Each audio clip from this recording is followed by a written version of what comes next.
out on a walk this morning and I'm answering DMs in my Instagram. Been doing this heavily for like 18 months, 24 months. Just been a huge influx of guys reaching out for help.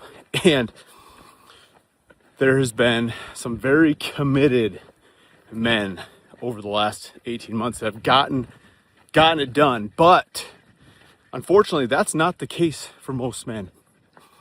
And the frustration lies in me because my calling is to help men live beyond average. My calling is to help pull men out of where they're at and see where they're actually at in their life so they can stop being delusional with how serious their situation is if they don't get it reversed. And there's just this complacency in so many men right now that it just like sickens me. And I have the same conversation. It's like Groundhog's Day in my freaking DMs every freaking day of men that reach out to help me with my man boobs and my gut. And this is a quote from hundreds of men over the last year. I'll do whatever it takes. And then they can't even simply finish a conversation. They can't even simply tell you where they're struggling. They can't even simply, because they start in the conversation, they start to realize where they're going wrong. And that when they took that first little step into making a change, that reach out, that, oh fuck, I'm actually going to have to do something to change. And when you hit that piece, you know, the first step is asking for help, but then you hit that realization of, after I ask for the help, that means I have to actually follow through and do something.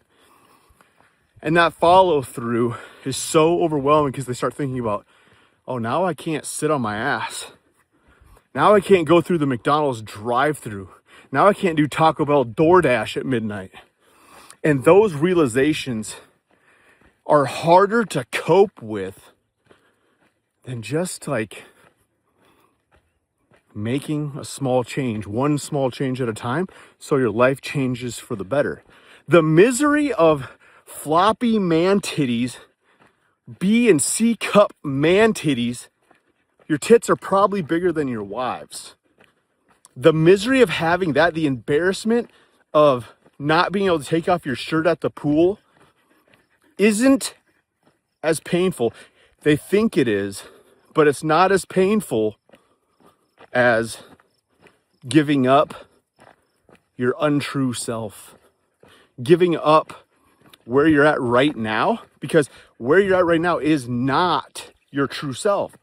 Because you have the desire of, I hate these man titties and I hate this gut that when I look down to take a piss, I can't even see my dick. The misery of that isn't bigger yet than you having to give up where you're currently at in your life. You're not willing to give up the convenience, the easy throw some corn dogs in the oven meals, the sleeping, hitting snooze every morning when you told yourself that you were going to get up and go for a walk, that you were going to go hit the gym. And then maybe you actually do hit the gym for a bit, but you have no structure, and you go to the same preacher curl machine, the same leg press machine, you sit there and you look around at everybody else that's actually killing it, and you can't figure out why it ain't you. And it's just because you're unwilling to follow through with some simple things. Follow through, and mainly it's a commitment to yourself and requiring more of yourself to do it differently than what you've ever done. And so through all of these conversations, I'm like, I can't even go on these walks, and it's ruining my mindset because I care so much about changing men's lives, it just pisses me off. The amount of lack of personal responsibility in so many men. Like, it pisses me off so much that it's ruining my mindset. It's almost making me jaded towards men, where I just want to look at them and tell them how sick I am of their actions. And I'm not doing this without knowing that I have fingers pointing back at me. There's things in my own life that I'm like, I mean, in this right now, I'm sick of thinking this way. I'm sick of it because I can't care more about you than you do for yourself. And unfortunately, I think I do, because I'll lose sleep over it. I have for well over a decade. I've been doing this for 16 years. And I have guys who come to me for help, and I sit there and I listen to them, and they delusionally lie about the situation and what it will take to lose the 100 pounds or 150 pounds or 40 pounds, whatever it is. And they'll just delusionally over and over again. Well, I think, this is, what do I have to do? What's the bare minimum to lose this weight? What do I have to do to get my feet, my calves, not to hurt so much at work? Lose the 100 pounds, bro. Well, yeah, but what are some stretches? Lose the fucking 100 pounds, bro. Eat right. And I get so frustrated and torn up in my heart because the delusion is so thick between the heart and the mind that they, even when I talk to them and I encourage them through that they can't make the connection. I'm talking very brash right now. I'm very much an encouraging coach. I'm not much of a yeller, but I'm just projecting my feelings right now. So if you've even hung on this far into the video, you're the real one, because you're curious into why. And the solutions that I have for my clients who do so well, over 1,300 people now with amazing life transforming success. They didn't just change their body and the way that they ate and their daily movement. They changed the way that they think. That has been what has yielded them success. Because if our heart and our mind does not change, everything that you change externally in the way that you look will be temporary. You will go back. You will gain the weight back. And that's what we see so frequently. And that's what I challenge my clients with so much in my program, is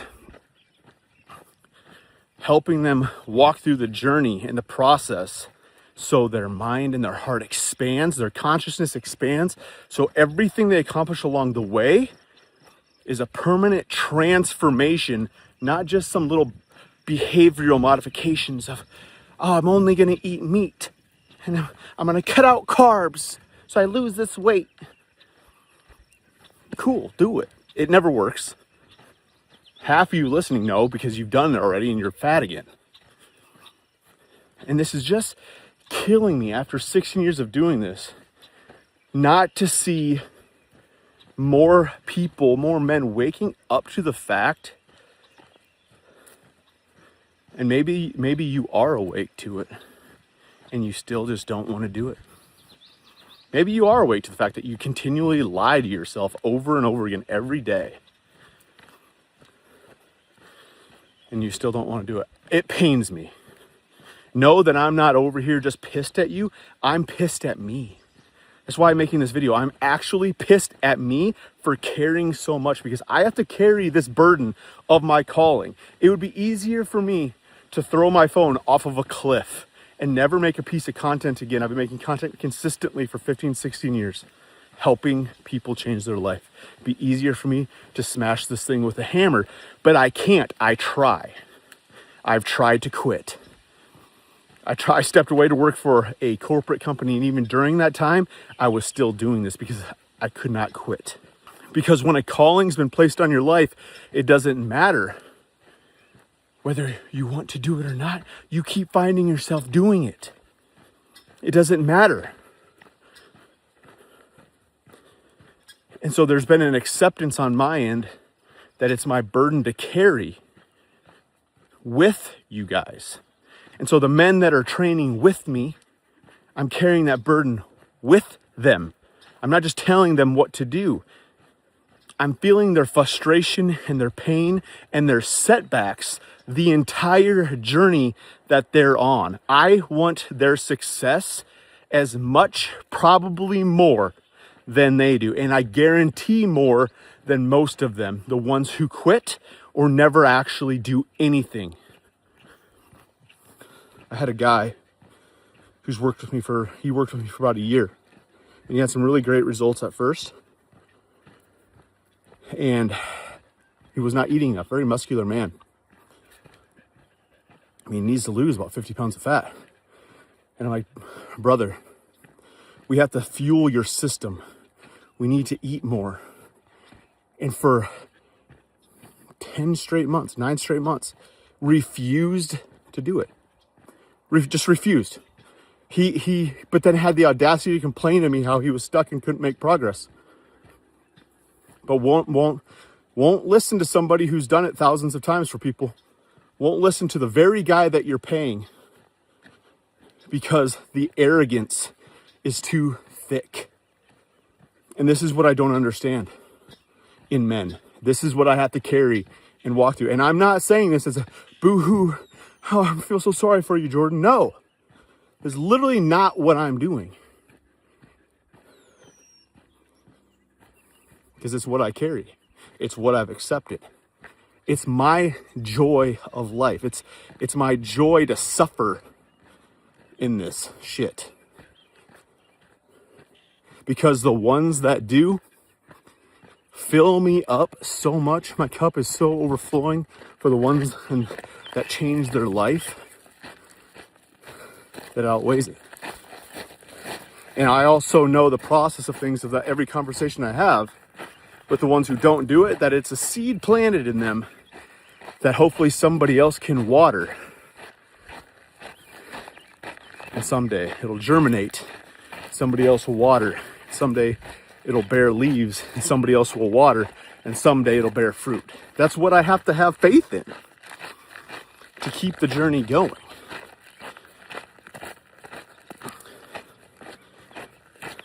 So even though I'm on a riff and I'm on a rant, hear my intention of my heart, of my care for you.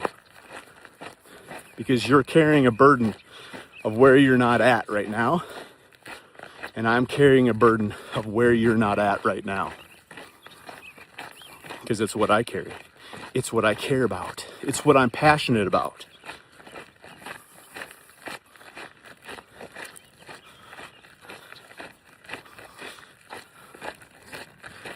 Coaching men is ruining my life.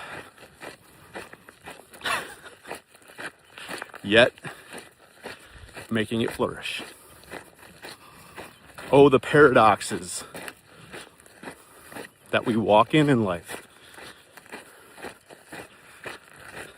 So I hope you guys hear this and connect it in your hearts the right way, in the intention of my heart, that you can actually feel the passion that I have for you. Hope you guys crush the rest of your day. Remember, live beyond average. I love you. See you later.